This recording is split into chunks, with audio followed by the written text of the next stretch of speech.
il y a une infinité de causes de mortalité des chauves-souris. Les principales, le chat, les chocs avec les automobiles, les pesticides, mais il y a aussi la réduction du nombre d'insectes, et on peut aller jusqu'aux noyades dans les piscines.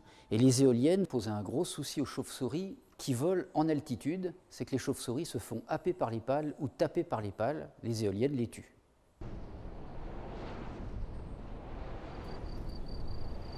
Je suis chargé d'études faune à Indre Nature. On a été missionné par un exploitant éolien pour réaliser un suivi environnemental et plus précisément un suivi de mortalité.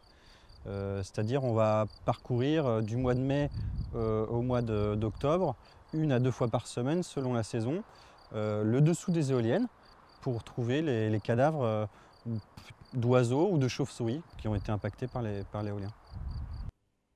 Pour trouver les chauves-souris qui sont tapées par des éoliennes, il faut avoir beaucoup de patience. On fait le tour de l'éolienne, il faut une demi-heure à peu près pour faire le tour au pied d'une éolienne et on cherche les cadavres. Alors il faut chercher des cadavres tout petits dans un environnement qui est souvent de la terre remuée ou de l'herbe, ce qui est très compliqué.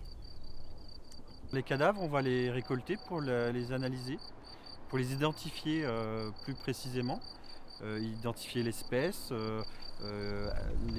trouver leur âge et aussi faire un prélèvement de poils et le transmettre au Muséum de Bourges qui lui les transmettra à un laboratoire allemand pour une analyse de poils, donc pour une analyse isotopique, pour prouver si la chauve-souris provient d'une population locale ou migratrice, donc plus nordique.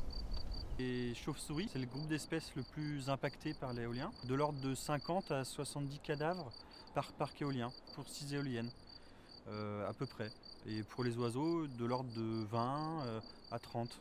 Mais c'est un nombre qui est vraiment très variable selon les parcs éoliens, qui vont être beaucoup plus impactants pour la faune, et d'autres qui vont l'être beaucoup moins. Donc c'est vraiment une moyenne. Hein. Donc ça peut aller de 200-300 dans le sud de la France à quelques dizaines en région centre. Alors le but final de protéger les chauves-souris, c'est simplement déjà, d'une part, parce que je les aime beaucoup, ça fait 30 ans que je travaille sur elles, et l'autre chose, c'est qu'on est sur cette planète, tout le monde sait qu'il y a de moins en moins d'espèces animales à la partager avec nous, et moi le but c'est d'essayer d'ouvrir l'esprit de mes contemporains pour qu'au minimum, ils acceptent de cohabiter sur un même espace. Pour protéger les chauves-souris, il y a autant de stratégies que de problèmes.